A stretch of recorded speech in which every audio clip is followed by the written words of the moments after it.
Beneath the Arctic ice moved a steel behemoth, longer than 2 skyscrapers lined up and wider than a 10-lane bridge. It advanced slowly, impossible to hide, and any listening station in the North Atlantic detected it instantly. The sonar operators couldn't believe it. By its sheer size, that couldn't be a submarine. And yet, it was. Inside, it carried enough power to wipe more than 200 American cities off the map with a single launch. During the Cold War, secrecy stopped being about going unnoticed. When you carry the end of the world in your launch tubes, the priority isn't silence, but making sure you can never be eliminated by surprise. The Cold War was guided by a logic as brutal as it was chilling. If someone struck first, both sides were doomed to burn. That idea, mutual assured destruction, was the center of the board. And on that submarine chessboard, the United States and the Soviet Union played with radically different strategies. Washington bet on global mastery of the seas. Its strategic submarines moved like shadows, impossible to catch, patrolling deep waters and appearing where least expected. The famous nuclear boomers could hide anywhere on the planet, and, even if they suffered a surprise attack, they had the ability to deliver a devastating second strike. That was the key to their deterrence. There would always be retaliation. But that wasn't enough. The US Navy also had a lethal submarine elite. Their attack subs, fast, silent, invisible. Their role was clear: track the Soviets, protect the carriers, and gather vital intelligence. For the United States, the ocean wasn't just a place of transit, but a global hunting ground. And they always had to be the hunters. Moscow, on the other hand, under Admiral Gorshkov's vision, chose a different path. Their strategic submarines didn't venture far. They sheltered in fortified bastions like the Barents Sea, defended by planes, ships, and other submarines. There, under the cover of ice, they awaited the order that was never meant to come. For them, the goal wasn't to roam the globe, but to guarantee that their retaliatory capability could never be destroyed. And while the Americans thought about hunting, the Soviets thought about breaking giants. Their attack submarines weren't designed to patrol trade routes, but for a more direct mission: destroy NATO carrier groups, seen as the greatest conventional threat. If they could sink those colossi, they would cripple the heart of Western naval power, even if that meant sidelining other missions, like cutting Atlantic supply routes. The Soviet technological race was fast, yes, but riddled with stumbles. First came the Hotel-class, with only 3 missiles that had to be launched from the surface.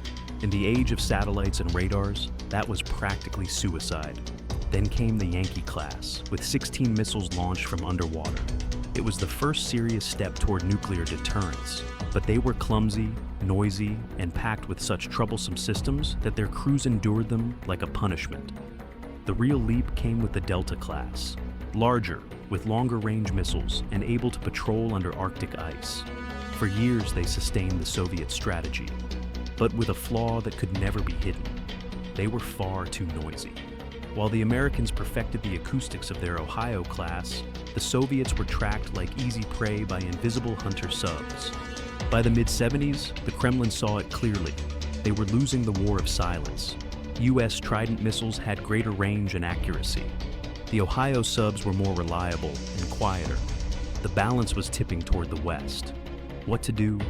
Compete in stealth when they were several steps behind? Impossible. So they chose another path. Build a monster so colossal it didn't need to hide. The assignment went to the Rubin Bureau in Leningrad, the same team behind the Delta and Yankee. The order was blunt. The next submarine had to be bigger, stronger, with more missiles and more endurance. A machine capable of surviving even the apocalypse. Not an invisible hunter, but a floating fortress under the ice. Thus was born the legend of Project 941, which the West would call Typhoon. From the start, it was shrouded in mystery. In the late 70s, spy satellites captured blurry images of something gigantic being built in the Sevmaz shipyards. What on earth was that? The hull looked twice as wide as any known submarine, longer than a football field, with a silhouette that seemed straight out of a sci-fi movie. When NATO classified it as the Typhoon-class, the myth was already sealed. The Soviets, meanwhile, called it Project 941 Akula, Shark. Many doubted that such a thing could exist, but it did. and very soon it would become the embodiment of nuclear fear. Its shadow even reached popular culture. Tom Clancy turned it into the star of his novel, The Hunt for Red October, imagining it as an undetectable submarine thanks to futuristic propulsion. Fiction mixed with reality, but the threat was tangible. The Typhoon didn't need sci-fi tricks. Its mere existence was enough to spread terror. At 170 meters long, 23 wide, and displacing 48,000 tons underwater, it was literally twice the size of any Western submarine. And the most surprising feature wasn't on the outside, but inside. Unlike all others, the Typhoon didn't have a single pressure hull, but two parallel hulls, joined by a central compartment that housed the missile tubes. This gave it more buoyancy, more habitable space, and absurd resilience. Even damaged, it could keep working. It was, quite literally, a submarine bunker. And it wasn't just an arsenal, it was also a home. Up to 160 men could live aboard for over 120 days without surfacing. To keep morale up, they included luxuries unthinkable for a submarine. A gym, a pool, a sauna. For the West, it looked like a ridiculous indulgence. For the USSR, it was a necessity. How else to keep a crew sane during months of isolation inside a nuclear giant? Inside rested 20 R-39 RIF missiles, each nearly 17 meters long and 90 tons in weight. And each missile could carry up to 10 nuclear warheads aimed at different targets. The math was simple. A single Typhoon could launch 200 nuclear warheads at more than 8,000 kilometers away. The cold launch system expelled the missiles with gas before igniting them, preventing damage to the submarine. Compared to the Ohio, which carried 24 more accurate Tridents, the Typhoon played another card: brute force and survivability. The message to the West was brutal. Even if our country burns, we can still drag you down to hell with us. Moving such a beast required the energy of an entire city. Its two OK-650 nuclear reactors produced nearly 400 megawatts of thermal power. That fed turbines generating 50,000 horsepower, enough to push it at 25 knots, about 52 kilometers per hour, underwater. And it could dive to 400 meters, maybe more. Its double hull and sealed compartments made it the most resilient submarine ever built. Of course, it wasn't a ghost. Though covered with sonar-absorbing tiles and equipped with acoustic decoys, it was still too big, too powerful. Western sailors joked, "You hear a Typhoon long before you ever see it." The Soviet doctrine was simple: keep them in the Arctic, shielded by ice and the Northern Fleet. There they could even break through the frozen surface to launch their missiles. While the Ohios roamed the globe, the Typhoons stayed in their polar fortress, ready to strike back from unreachable places. But they were rarely alone. U.S. submarines of the Los Angeles and later the Seawolf classes shadowed them constantly, in true invisible duels beneath the ice. What if someone made a mistake, a collision, an accidental torpedo? It was one of the most dangerous games of the Cold War. It was never admitted publicly, but there were collisions and encounters far too close to disaster.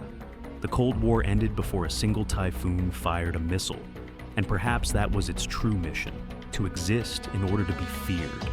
With the fall of the USSR, its fate was sealed. Maintaining them was unsustainable. Of the 6 built, most were scrapped in the 90s and 2000s, ironically with American money. The last one standing was the Dmitry Donskoy TK-208, the first of its line. It was modernized not as a weapon, but as a test platform for the Bulava missiles. For decades, it served to pave the way for the Bore-class. And in 2023, after more than 40 years of service, it was finally retired. The dismantling of such a Titan will be long and costly. The nuclear fuel must be removed, the twin hulls cut, and tons of radioactive steel managed. Some dream of turning it into a museum. Others see it as nothing more than an expensive relic of an empire that no longer exists. The twilight of the Typhoon exposed an uncomfortable truth for naval engineering. Being gigantic doesn't mean being invincible. What was the use of boasting colossal dimensions if it was more expensive, noisier, and harder to maintain than the American submarines? Its monstrous silhouette commanded instant respect, and its missiles could erase entire cities. but in practice it was less effective than the discreet and reliable Ohio. The Kremlin's plan was to create machines of absolute endurance, fortresses designed to survive the very end of the world. In theory, they were indestructible weapons, but in reality, during the Soviet economic crisis, they became an impossible luxury to maintain. Their construction was at once an engineering achievement and a political statement to show the planet that the USSR could build the largest submarine in history. However, in a scenario where stealth and discretion were what truly mattered, the Typhoon ended up becoming a victim of its own greatness. The torch passed to the Ballistic-class, heirs far better suited to the new era, smaller, quieter, cheaper. Each one equipped with 16 Balava missiles, perfected in the tests carried out by the legendary Dmitry Donskoy, the last survivor of the Typhoon lineage. These did not seek to impress with colossal dimensions, but with effectiveness. With crews reduced by nearly half and state-of-the-art acoustic systems, they fit perfectly into 21st century Russia. Across the Atlantic, the United States did not remain idle. It prepared the birth of the Columbia-class, successors to the veteran Ohios. Their trump card? Nuclear reactors that never need refueling throughout their entire lifespan, and modular missile compartments ensuring they will remain in service well into the second half of the 21st century. The war beneath the sea did not end. It merely changed its protagonists and its rules. And then a new player appeared, China. Its Type 09 Typhoon-class began patrolling the Pacific, extending Beijing's nuclear reach far beyond its own coasts. Meanwhile, the gaze of the future was already fixed on the inevitable. Oceans patrolled not only by crewed submarines, but also by autonomous underwater drones capable of operating for weeks or even months without detection. The Typhoon was born to be a steel monster that would instill terror in NATO. Today, however, it has become a warning. Gigantism can impress, yes, but it can also prove useless. The current race no longer revolves around who can build the biggest giant, but who can master stealth, efficiency, and technological integration. Even so, its imprint lives on. Images of those giants emerging from the Arctic ice or the colossal hulls assembled in the shipyards still fascinate historians and military enthusiasts. No other submarine has generated so much curiosity or embodied so well the nuclear fear of the Cold War. Its fame was not limited to military archives. Culture also transformed it into legend. The novel, The Hunt for Red. October imagined it as an undetectable leviathan, a monster capable of vanishing into absolute silence. In reality, it was a noisy giant, but intimidating enough to force NATO to perfect its anti-submarine warfare in the Arctic and reinforce its global detection systems. Isn't it ironic? It never fired a single missile in combat, and perhaps that was its greatest victory, sowing fear without destroying anything. Every time a sonar picked it up beneath the ice, the reaction was the same, a chill, because this was no ordinary submarine. It was a weapon designed to survive the end of the world. Even today, decades after its retirement, it still represents the era when humanity lived under the constant shadow of nuclear annihilation. The Typhoon proved that the Cold War was not fought only with soldiers or bombs, but also with myths, and it was the greatest myth of all. The Dmitry Donskoy last of the line symbolized both the dawn and the twilight of Project 941. In its final years, transformed into a testbed for the Balava missile, it was no longer a predator, but a floating relic. Its crews knew it. They were keeping a myth alive, a giant that reflected both Soviet pride and the absurd cost of a strategy obsessed with intimidation. February 2023 marked its definitive farewell. There were no dramatic headlines or massive celebrations, but for experts it was clear. A unique chapter in naval history was closing. Dismantling such a monster will not be easy. Removing the nuclear fuel, separating the reactors, and cutting its twin hulls will take years and enormous sums of money. Some dream of seeing it turned into a museum, a tangible reminder of the Cold War. Others see it simply as an expensive, useless metal skeleton of a country that no longer exists. The truth is that it leaves behind a contradictory legacy. On one hand, a masterpiece of naval engineering without precedent. On the other, proof proof that gigantism does not always win in a field where what truly matters is silence. Today, the baton in Russia is carried by the Bores, and in the United States by the Columbias. Submarines more discreet, more sustainable, more suited to the present. And yet, in the collective memory, the Typhoon remains unique. Its shadow beneath the ice, its reputation as an indestructible fortress, and the fear it inspired live on as part of the history of a world that stood on the brink of self-destruction. It was a weapon that was never used, and precisely for that reason, it fulfilled its purpose: to remind everyone that an attack on the Soviet Union would mean a devastating counterstrike. Today, in an era of drones, artificial intelligence, and extreme stealth, the Typhoon remains an eternal reminder. A lesson that deterrence does not rely solely on technology, but also on the fear you manage to instill. It was a monument to terror and to power. Although it no longer sails through the Arctic, its shadow still roams the oceans as an immortal myth of the Cold War. In books, films, and archives, the Typhoon still breathes. The submarine that never fired a missile, but forced the entire world to hold its breath. More than a war machine, it was the reflection of the nuclear abyss that, fortunately, humanity never crossed.